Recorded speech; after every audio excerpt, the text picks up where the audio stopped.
Hey guys, Goat here. Today we're talking about the YouTube algorithm. Now, the system is an incredibly advanced machine learning AI, and we can go into machine learning in a different video, but for now, we're talking about YouTube algorithm. The algorithm has many segments, but we're going to go over the main parts and how they're good and how they're bad, and also how to quote-unquote exploit them, not really, but how to get your most bang for your buck out of the YouTube algorithm. Now, YouTube is the third largest algorithm for searching things in the entire world. And naturally, the first largest is Google. Good old big poppy Google. And this is, and since YouTube is owned by Google, I didn't actually know YouTube was owned by Google until I started researching for this episode. They kind of have a symbiotic relationship. Google promotes YouTube, and YouTube brings in revenue for Google.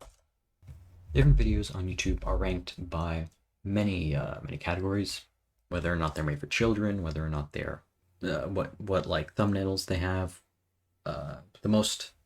Obviously the most influential of them all are the title, the description, and the content, and how they relate to the viewer. Now, the viewer is the most important part of every part of YouTube. Everything revolves around the viewer.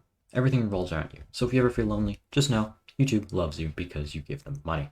Now, the viewer will click on a video depending on different factors: how catchy the thumbnail is, what their interests are, and what the title is.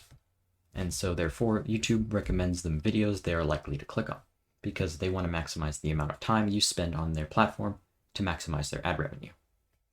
So say the viewer, we're going to call this viewer Susan. Susan is very interested in how to run a business because she has absolutely no idea how. So Susan wants to learn about business. So she searches up business video. And this is, let's pretend that Susan has never searched up anything on YouTube. She's made her very first account. She's decided that she wants to search business. So Susan searches for business. Now the algorithm searches for the most popular business videos. So if you search up business on YouTube, you're going to get a ton of videos on business. Or you're going to get the Eminem song business, but that's not really the problem. So the algorithm is going to search for the most popular videos for business. And Susan was going to do one of two things. So she searches for business. She's going to do one of two things. She's going to A, find a video, click on a video.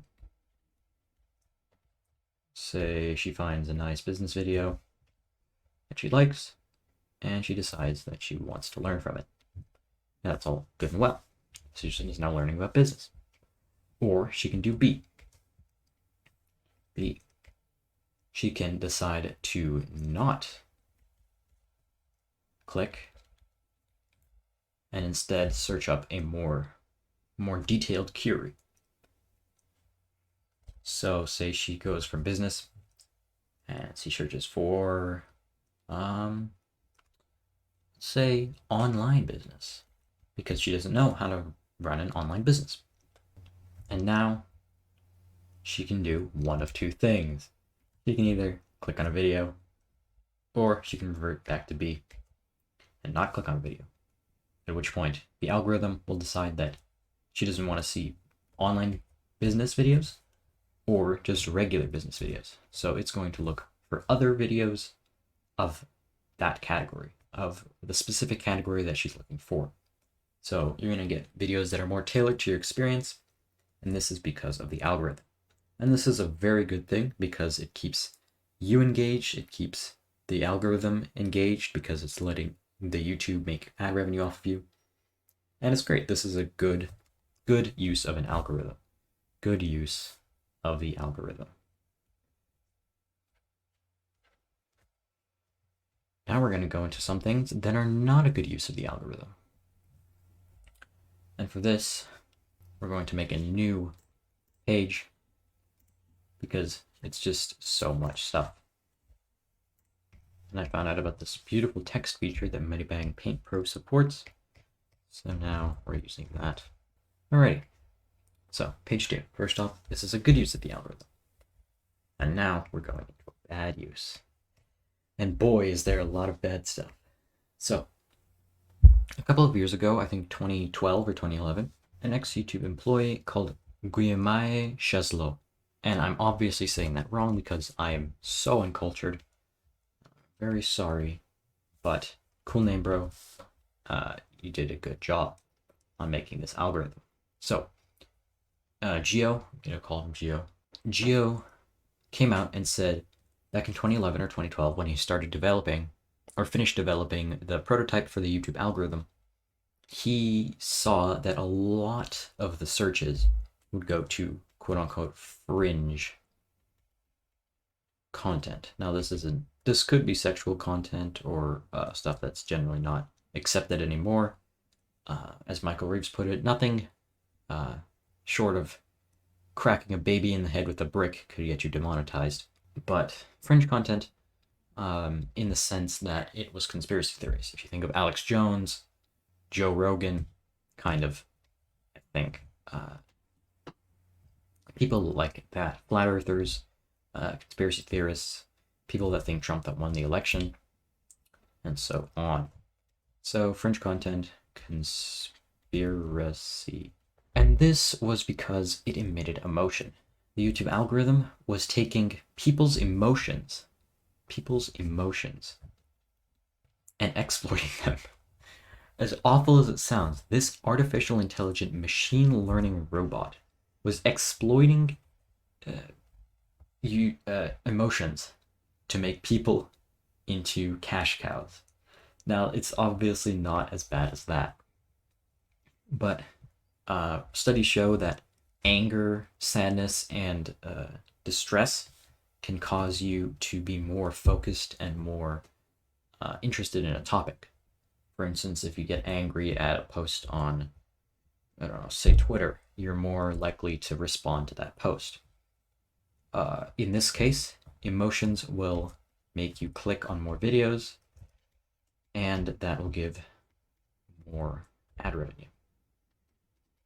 So, fringe content, conspiracy theories, which exploits emotions, which makes you click on more videos, which gives you more revenue. Now, as fine as this all is, not fine, obviously, they're exploiting emotions, but this was also causing, the conspiracy was also causing misinformation, which is a big problem with the modern internet already. Without YouTube, it was already a big problem. But now YouTube was spreading misinformation through false claims and people who are making bad content. For instance, in 2016, The Guardian investigated some election videos, and out of 1,000 videos, 400 were deemed bipartisan, so they did not really specify. They were more opinion-based, and they did not really lean to one side. And about 500 were supporting of the red candidate, and about 60 were supportive of the blue candidate. And most of these videos were misinformation. They were all fake, clickbaity, but people clicked on them because they thought they were legitimate.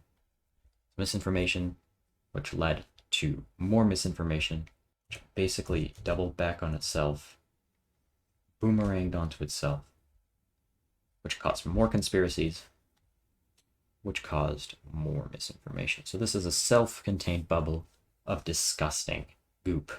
Now, since then, YouTube has partially fixed this. You shouldn't get as many misinformation videos, but it depends on what you click on. Now, there have been a lot more right-wing candidates or right-wingers who have clicked on these misinformation videos. So naturally, the YouTube algorithm, if you are seated inside of a geographically southern state, you will get more of these videos. And I'm not kidding here. This is an actual thing. So if you're in a southern state, say, I don't know, like Ohio, and not all Ohio is red, but say you're in a red area of Ohio, you'll get way more recommendations of conspiracy videos than you would if you were in a blue state, such as California, San Francisco. So these kind of tie in together. And so this is kind of an example of the bad things that YouTube has done. And finally, we're going to get on to how to not be exploited by YouTube's algorithm. In fact, how to use it to your advantage. Now, there's a lot of different people saying different things about how to get more views, more subscribers on YouTube, and there's no really good way. But some of the more agreed upon factors are pretty obvious, but they're still good to go over, so we're going to talk about those. First off is quality. Quality over quantity. Now, we're going to take Ginger Pale as an example. He's a really great animator, and his content is genuinely good. He's on my talented people section on the featured part of my channel. Ginger Pale posts a video, say, every 2 months. Each video on its own, Ginger Pale. We're going to look at it today, actually. Look at him right now. Ginger Pale's videos they're very, they're colorful, they're interesting, but they get around 4 million views from what I've seen. If you go to Ginger Pale's website, Gpop, How is your food? This one came out 2 weeks ago. So he puts out a video from 3 to 6 months, every 3 to 6 months. And they get around 2 million views. A lot of popular uploads get way more than that, but they get around 2 million views. Now this is a prime example of quality over quantity. All these animators, Jin Animations, Odd Ones Out, Nevercake. I don't know if Nevercake is Ginger Pale, just in different clothing, probably. But this is a prime example of this. So you're going to want quality over quantity. Quality. You're also going to want to find your niche. Let's do a niche up here. Now, this could consist of whatever content your channel is, whether that's gaming, or informational, or conspiracy. Let's try tinfoil hat on this.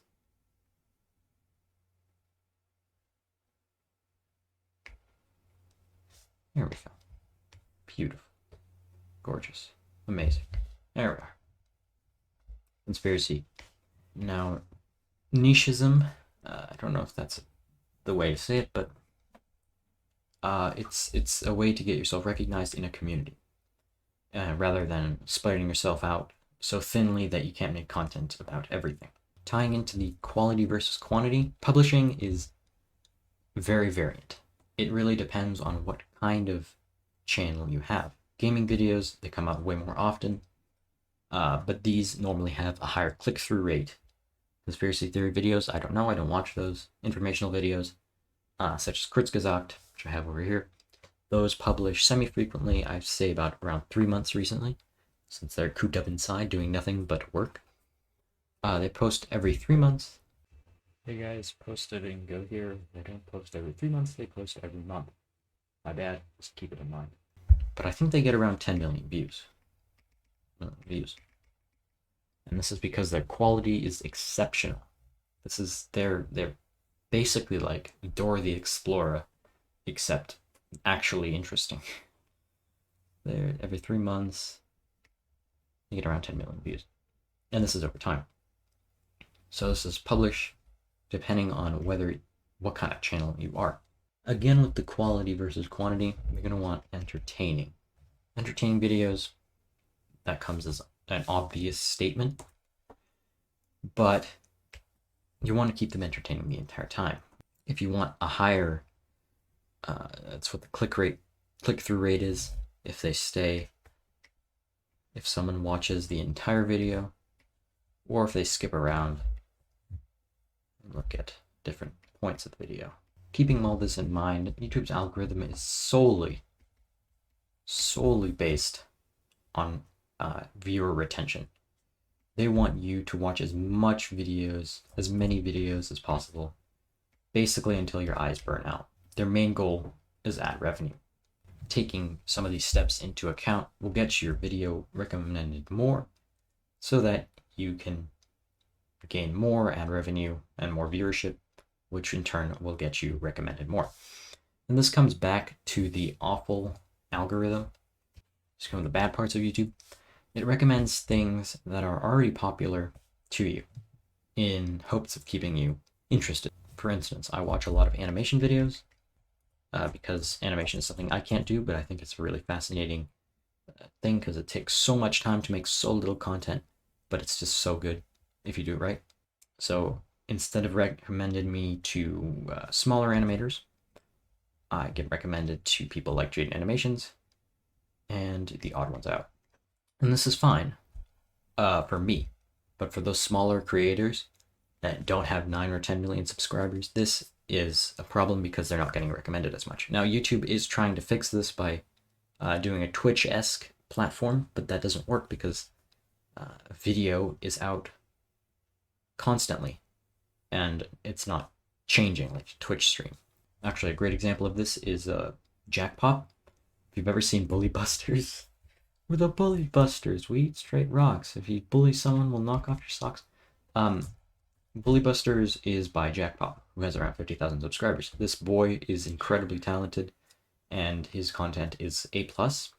It's if you've ever watched Gus Johnson, it's that kind of content. Except Gus Johnson has around 5 million subscribers, and Jackpop has around 50,000. So, I'm going to go through everything that we've said today.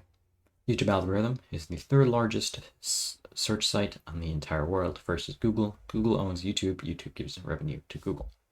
Now, the 3 most important parts of a YouTube video are the title, description, and the content, but it all solely works for the viewer. Viewer, pretend her name is Susan. She wants to look at business. Business, the algorithm decides, hey, you want business? Okay, I'll give you business. Since I've never seen you before, do you like this kind of business? No? You like this kind of business? Yes? Okay, we're going to show you more of that business. Bad things that YouTube, and that's good. This is good things that YouTube algorithm has done. Bad things, such as Geo, as he said, it recommends more fringe content because it extracts more emotions, which makes you click on more random videos, which gives them more revenue. This conspiracy cycle, conspiracies, feeding misinformation, which feeds more misinformation, which feeds more conspiracies, mostly in right-wing states, and also favoring the large rather than the small. That being said, YouTube is a great platform to search for videos, to learn new things, and to subscribe and like to me, because that recommends my videos more. Commenting also does that. So, sub, like, and comment. That's how you spell it. And that's all for this video. I'll see you guys all in the next one. Bye.